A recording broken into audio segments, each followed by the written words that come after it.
Hello everyone. I'd like to welcome you to this Corporation Tax Masterclass with me, Neil Costa, from Kaplan. So I'm a senior tax lecturer with Kaplan, and what we've decided to do is to do these various masterclasses to help students. So in this masterclass, we're going to be covering corporation tax, and I'm going to be explaining the basics behind corporation tax to you. So with regard to corporation tax, the first aspect we need to consider is the counting periods.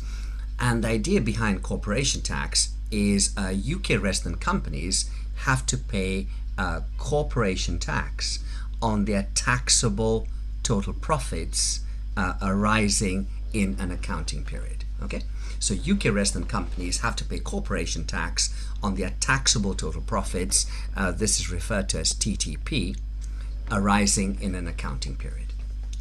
Now, while the accounting period for financial accounts can be up to 18 months in length, the accounting period for tax cannot exceed 12 months.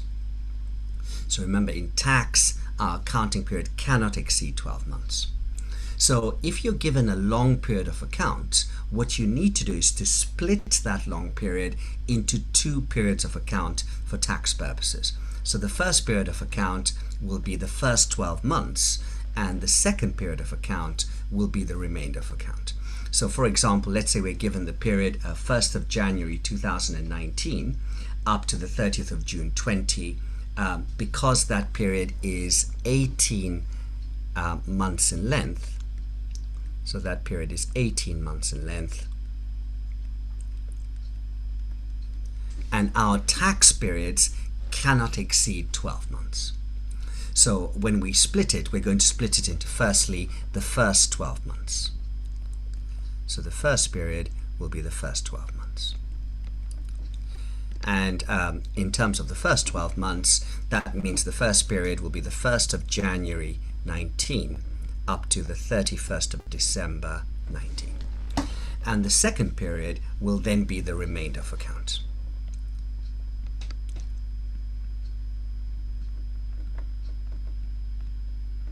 So the second period will then be the remainder of account. So the second period, therefore, will be the 1st of January 20. So 1st of January 20 up to the 30th of June 20. So the first period of account is the first 12 months, and the second period of account is only 6 months in length. So remember, in tax, we can have a short period of account, but we can never have a period of account that's more than 12 months. Now, earlier on, what we said is UK resident companies have to pay corporation tax. So when we tax companies, what we're doing is we're taxing UK resident companies. So UK resident companies pay corporation tax on their worldwide profits. Now, in establishing residence, we start off by looking to see where the company is incorporated. And if the company is UK incorporated, that company would automatically be UK resident. Alternatively, if the company is incorporated overseas, what the branch of the government that deals with tax in the UK is called HMRC. What HMRC do is they look and see in which country the company is controlled and managed from. Okay, so we could have a company that's incorporated in an overseas country, but if that company is controlled and managed from the UK, that company will be treated as UK resident. And as far as HMRC is concerned, they use two approaches. The first approach they use is they look and see where the board of directors meet. And if the board of directors hold their meetings in the UK, the company will be treated as UK resident. So the first thing we're doing is we're looking at the board of directors. So board of directors meetings.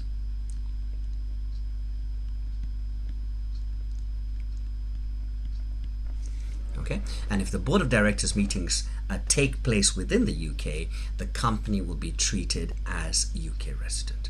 So that's the first approach we use. The second approach we use is we look and see where major decisions are made. So remember, it's all major decisions. So either the board of directors meetings take place within the UK, or major decisions are made within the UK. So let's say we have a company like Microsoft. So as far as Microsoft is concerned, Microsoft is a US incorporated company. Okay, so Microsoft is a US incorporated company. So what HMRC will do is they look and see from which country Microsoft is incorporated. So as far as Microsoft is concerned, it's a US incorporated company, and as far as Microsoft is concerned, it's controlled and managed. So it's controlled and managed from the US.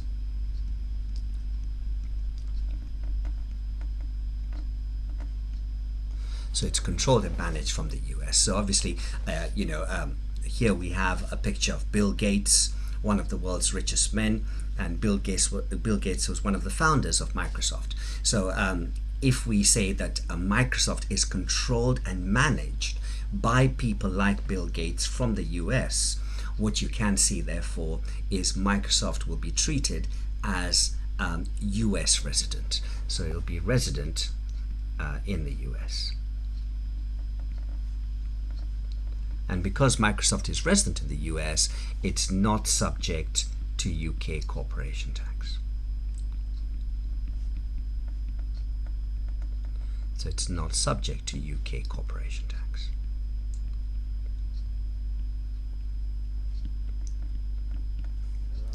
Okay. In terms of control and management, like I said, HMRC look at two approaches. They look and see where the board of directors meetings take place and where major decisions are made. So here, because those two things take place in the US, Microsoft will be treated as being US resident. The other person we're going to look at is this lady Kylie, and Kylie is a singer and a presenter. As far as Kylie is concerned, Kylie, let's say, has got a company that makes beauty products, and the company is incorporated in Australia. Okay, so as far as Kylie is concerned, she has a beauty company, and Kylie's company is incorporated in Australia. Okay, so Kylie's company is incorporated in Australia. Now, as far as Kylie is concerned, so Kylie owns the company, and she's also director of the company. And as far as Kylie is concerned, what happens now is Kylie currently lives in the UK. Okay, so Kylie lives in the UK and controls the Australian company from the UK.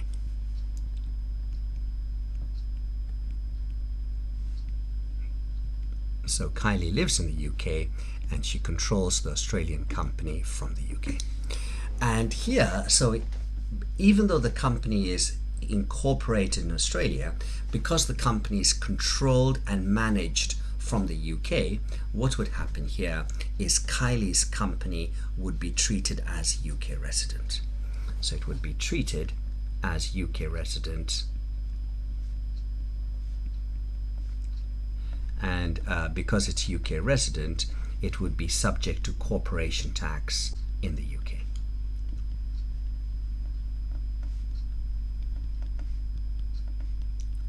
Okay, and the reason for that is because Kylie's company is controlled and managed from the UK. So if we have an overseas incorporated company, like this company here, this company makes beauty products, it's incorporated in Australia, but because it's controlled and managed from the UK, it becomes UK resident. Now, the interesting thing is because the company is incorporated in Australia, this company here is also subject to corporation tax in Australia. So it's also subject, sorry. So it's also subject to corporation tax in Australia.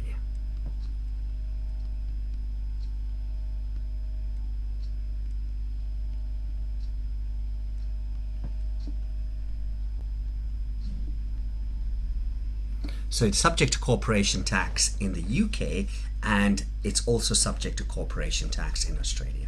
So at times you've got an overseas company that may be subject to tax in two countries. And if that's the case, in order to compensate for the fact the company may be taxed twice, what HMRC do is they offer a deduction from the corporation tax liability called double tax relief. So what we can do here is we can claim double tax relief to compensate for being taxed twice. So we claim double tax relief to compensate for being taxed twice.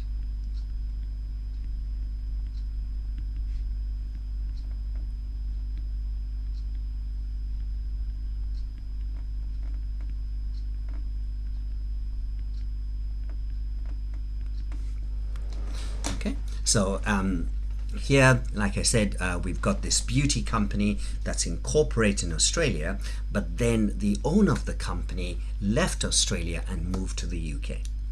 And on that basis that Kylie lives in the UK and controls her Australian company from the UK, her company will then be treated as a UK resident. And it is subject to corporation tax in the UK. So despite being taxed in Australia, it's also subject to tax in the UK. And because the company is taxed twice, what HMRC will do is they will offer the company double tax relief to compensate for being taxed twice. This then brings us to the question, how does the Corporation Tax Proforma work? So let's say we've got a company like BP. So BP is one of the biggest companies in the UK. How do we work out the corporation tax for BP? Well, we start off with the company's adjusted trading income, and what we do is we deduct capital allowances. And in terms of capital allowances are tax depreciation. So what we can do is we can claim tax depreciation or capital allowances. We also deduct any loan or debenture interest paid for trading purposes. So if the company has borrowed money and they've used the money for trading purposes, then what we're allowed to do is we're allowed to deduct the finance costs from our taxable trading profits. Okay, so if they for example, they've borrowed some money and they've used the money to buy a building or some machinery, then what we're going to do is we're going to deduct the finance cost in computing our trading profits. We also bring in our rental profits. We could also have some non-trading loan relationship income, and what we mean by this is just the interest received. We could also have some patent profits. We bring in our chargeable gains. Now, if we've got any capital losses, what we do is with capital losses, we only deduct them from the capital gains. So only deduct capital losses from capital gains.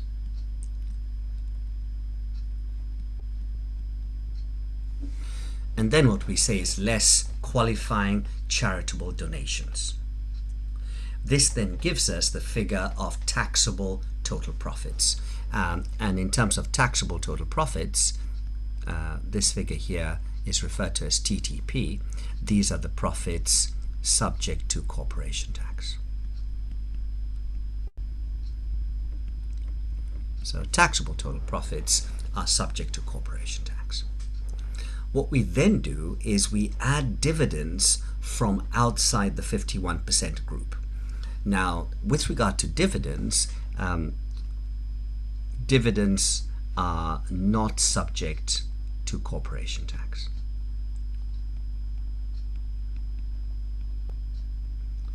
So here we're only bringing in dividends from outside the 51% group, and that then gives us a figure called augmented profits. We refer to augmented profits as AP. Once we've got the figure of augmented profits, what we then do is we compare augmented profits with the threshold. So we compare with the threshold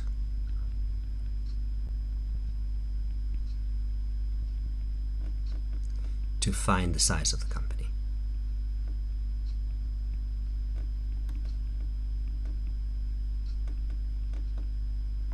So we're comparing augmented profits with the threshold to find the size of the company.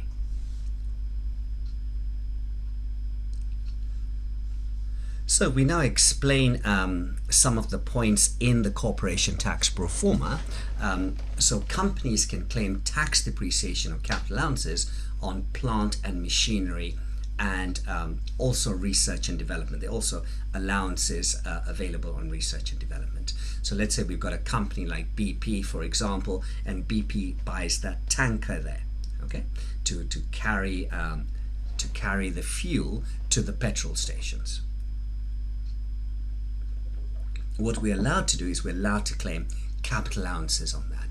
We can also claim capital allowances on research and development. Now, when computing capital allowances on cars, we have to be careful, because if the examiner tells you that the car has got private use by an employee, the company is still allowed to claim the full capital allowances, because the company is a separate legal entity from its employees. As I told you, with loan and debenture interest paid for trading purposes, that's an allowable expense in computing our trading profits. In terms of rental profits, companies pay tax on rental profits on an accruals basis, and we can deduct all the usual rental expenses except for interest on a loan to buy the rental property. Now, if a landlord receives a lease premium as part of the lease, what happens here is part of the lease premium is taxed as rental profits. And the way we compute this is we say lease premium received by the landlord less 2% into duration of the lease minus 1 multiplied by the lease premium. And that then gives us the rent in advance. So if you receive a lease premium, part of the lease premium is taxed as rental income. Now, in terms of interest received by companies, it's taxable on an accruals basis. And what we do is we deduct any interest paid for investment purposes from this income, including interest paid to purchase a rental property. So if you purchase a rental property, what happens here is the interest paid to purchase the rental property is treated as paid for investment purposes. So it's not deducted from your trading profit, it's deducted from your NTLR, from your non-trading loan relationship income. So you could buy, use the loan to buy a rental property, you could use the loan to buy shares, or to finance a takeover. So these are the common examples of interest paid for investment purposes. Now, if this results in a net surplus, what happens then? So if the income is more than the expense, we have an NTLR surplus, which is taxed as investment income. But if it results in a net expense, this is called an NTLR deficit and is treated like a trading loss.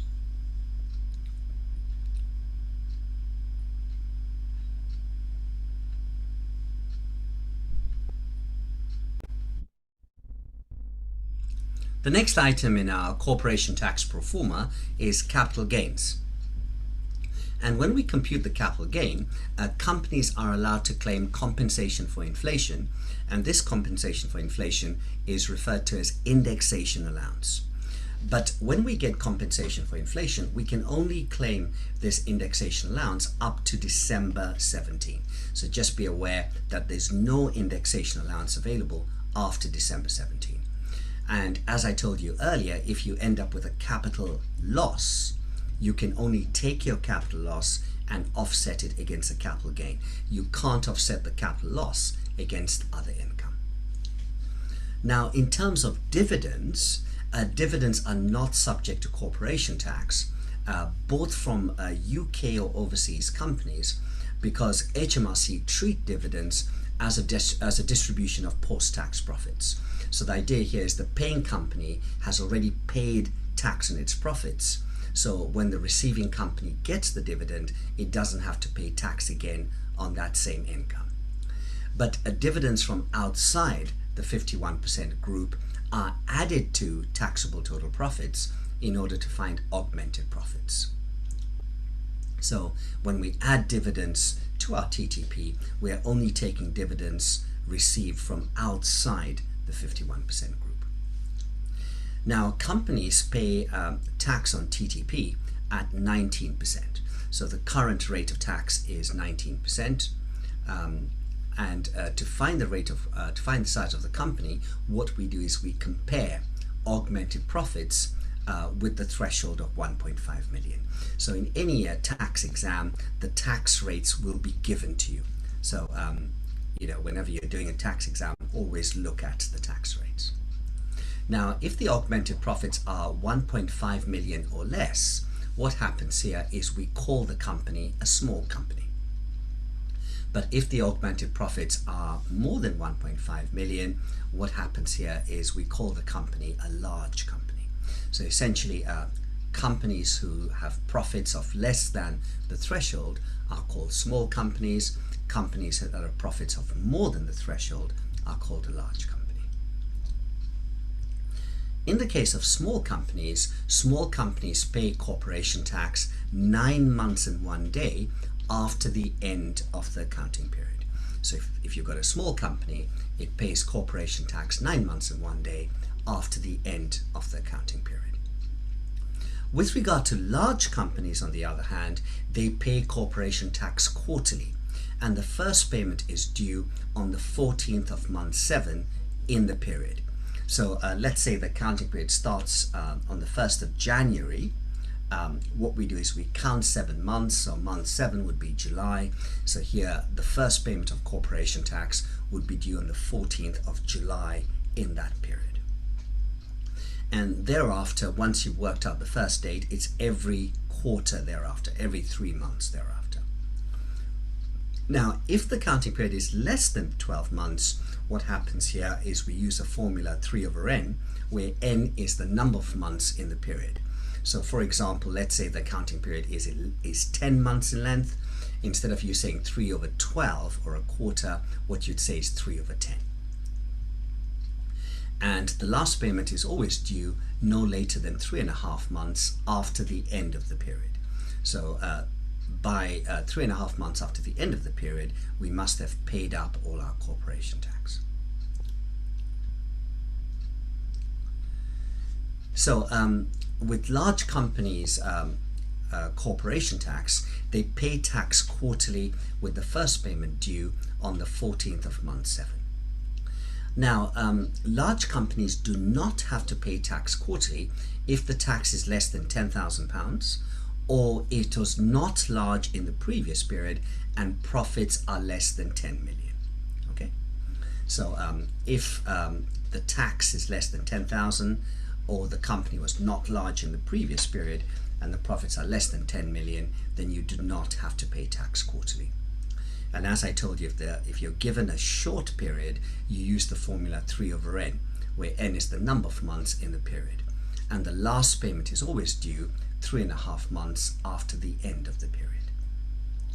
So let's now look at a question to help us understand how to compute corporation tax and state when it's payable. So what we're told here is Magic has the following results for the year ended 31st of March 20. The company has got trading income of 250,000, rental income of 20, bank interest of 25, capital gains of 18, and it's paying QCDs. So QCDs are qualifying charitable donations of 23,000, and it's received dividends of 100,000. Okay, and we're asked to state to calculate the corporation tax liability and state when it's payable. So if you're listening to the video, what I recommend you do now is pause the video and work through the question. Okay, so just pause the video, work through the question, and then come back and see me work through the question for you. So let's look and see how to do magic. So what we're going to do is we're going to start off with the trading income. So we've got trading income there. And the trading income is 250,000. Once we've got the trading income, what we then do is we then bring in our rental income. So we have rental income, so the company owns a rental property, and the company is receiving rental income of 20,000. We then pick up our bank interest. So bank interest, which is 25, and then our capital gains. And we've got capital gains of 18,000. So all I'm going to do is add up that income now. So I'm adding up the income. So 250, 20, 25, and 18. And that gives me income of 313,000. Once I've got the 313,000, what I then do is I then deduct the QCDs, so the qualifying charitable donations. So less QCDs, and the QCDs are 23,000. This then gives me the important figure, which is referred to as TTP, so taxable total profits.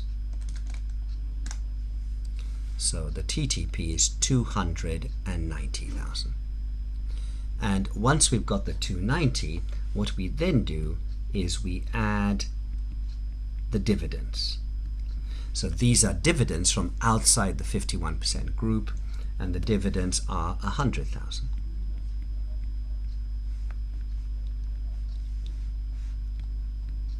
And that gives us augmented profits of 390,000. Now we know that the threshold is 1.5 million.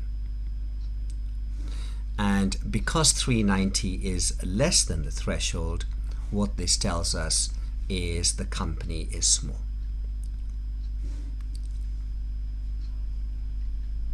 Okay, so the company is small. So to work out the tax, all we're going to do is we're going to tax the 290,000.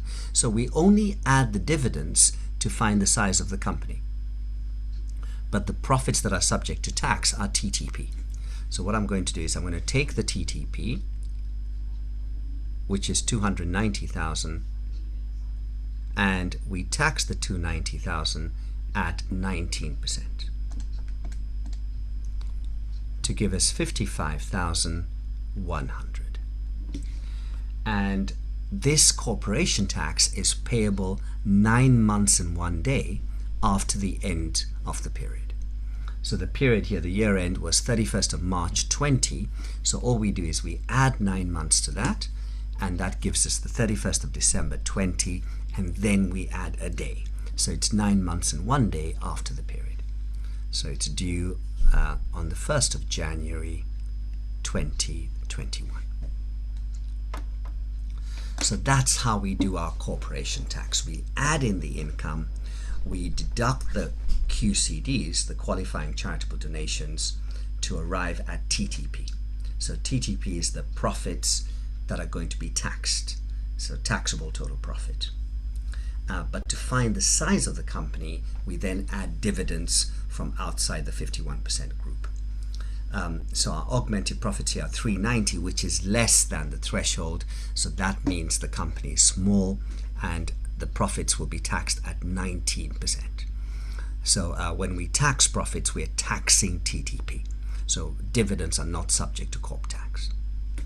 And because the company is small, the tax is payable 9 months and 1 day after the end of the period. So the period ends on the 31st of March 2020. So we add 9 months to that, which gives us the 31st of December 20, and we write it as the 1st of January 21. Good. Let's now look at another question, and this is a question called crystal ball.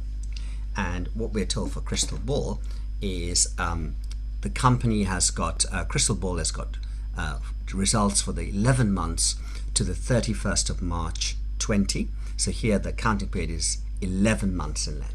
So remember, we can have a period that's less than 12 months, but we can never have a period of more than 12 months. And we've got trading income, rental income, and capital gains. And here we've got dividends received of 200,000. So once again, we're asked to calculate the corporation tax liability and state when it's payable. So what I recommend you do is pause the video, have a look at working through the question, so to see if you can find the corporation tax and state when it's payable, and then come back and watch the video and see how I'm working out the tax.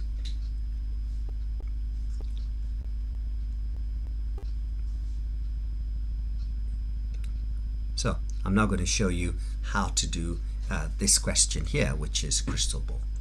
So once again, we start off with the trading income. So we have trading income of 800,000. We also have rental income of 100,000, capital gains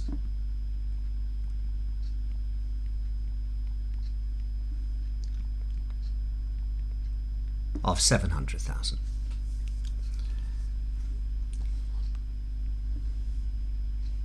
So that gives us 1.6 million. We don't have any QCDs here, so this 1.6 million is the figure of TTP. But then to find the size of the company, what we're going to do is add the dividends. And we have dividends of 200,000.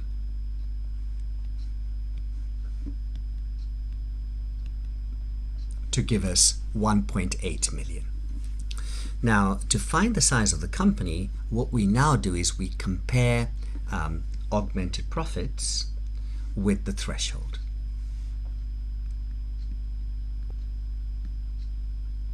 And what we can see here is the threshold is 1.5 million. Now the 1.5 million relates to a 12-month period, but because the period here is 11 months in length, what we have to do is time apportion the threshold by multiplying by 11 over 12.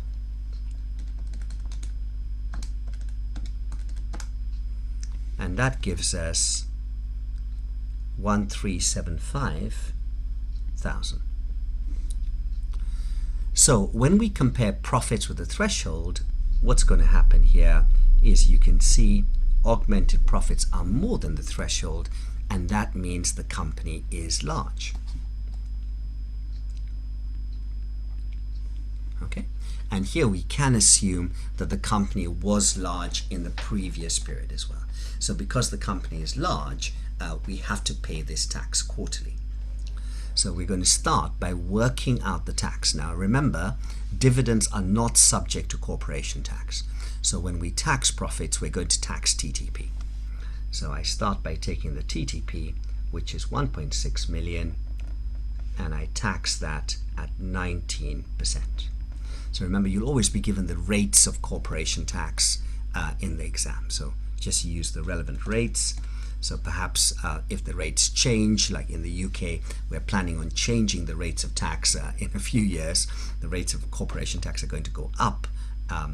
Just use the rates you're given.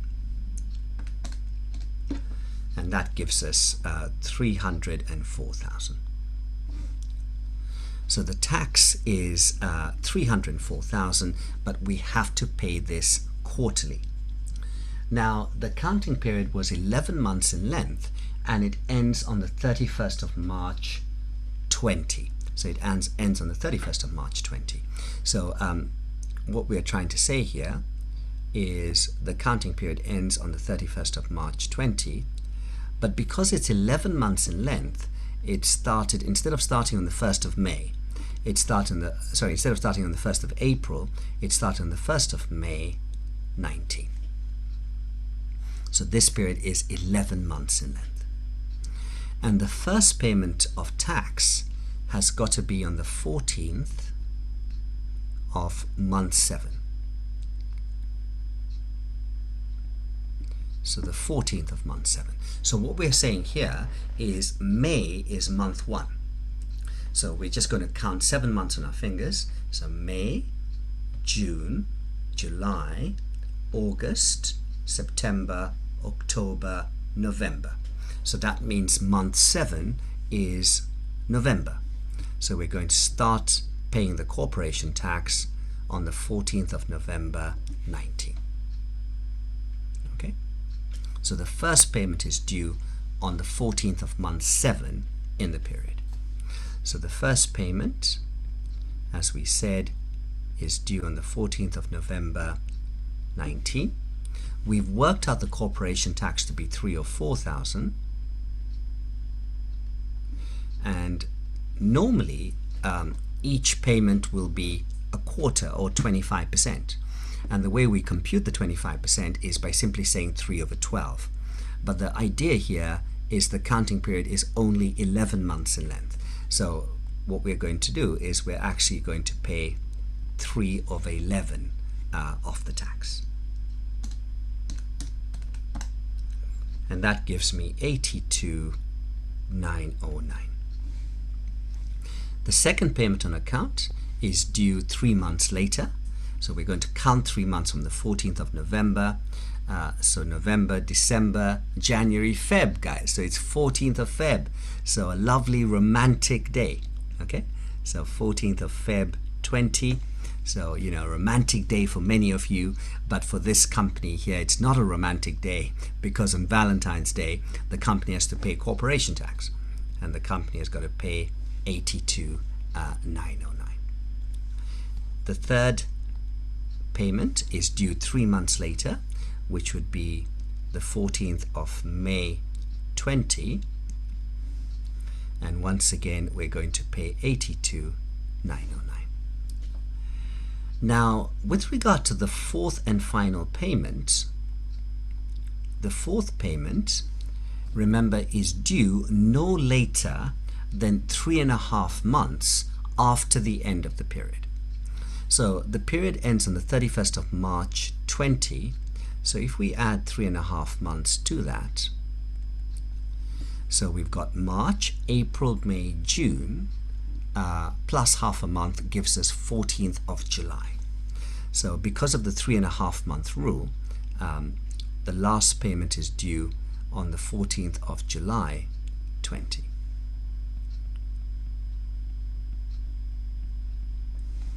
And on the 14th of July 20, at this point, we've paid 3 or 4,000 times 9 over 11. So the final payment will be 3 or 4,000 multiplied by 2 over 11.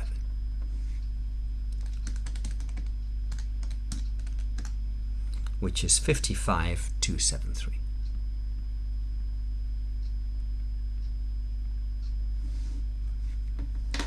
So with regard to large companies, companies whose profits are more than the threshold, instead of them paying corporation tax 9 months and 1 day after the period, large companies have to pay tax early, and they have to pay the tax during the counting period. And that's why large companies only pay the tax quarterly if the company was large in the previous period as well, because obviously you have to start paying the tax during the accounting period.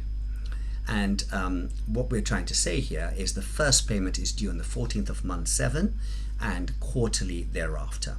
But the last payment must be due no later than 3.5 months after the end of the period. If the accounting period is 12 months in length, then each installment will simply be 3/12, which is 25% or a quarter.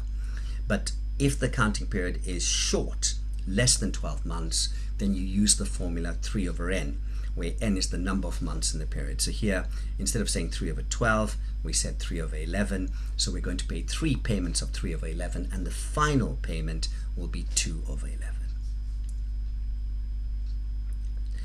So this now brings us to the end of our masterclass on corporation tax. So like I said, my name is Neil Costa, and what I've done is I've written an amazing book called Advanced Tax Condensed, and that's got all the technical knowledge you need for advanced tax in about 150 color pages with multiple images, and Neil Stibbs is an amazing book. There's also another book coming out which called Taxation Condensed, which is for the more basic tax paper. Okay, so there's Taxation Condensed, and then there's Advanced Tax Condensed, and you know, the book comes with free UK postage and packing, and it's available on my website neildacosta.co.uk, and you know, you could even pay by PayPal in 3 installments. So it's been a pleasure meeting you guys. I hope all of you have enjoyed this Corporation Tax Masterclass, and you know, look out for more masterclasses from Kaplan. So like I said, with Kaplan, we're the premier training organization in the finance sector in the UK, and we look forward to welcoming you guys on all our courses. Okay, so pleasure meeting you, and I hope to see you guys again on future masterclasses.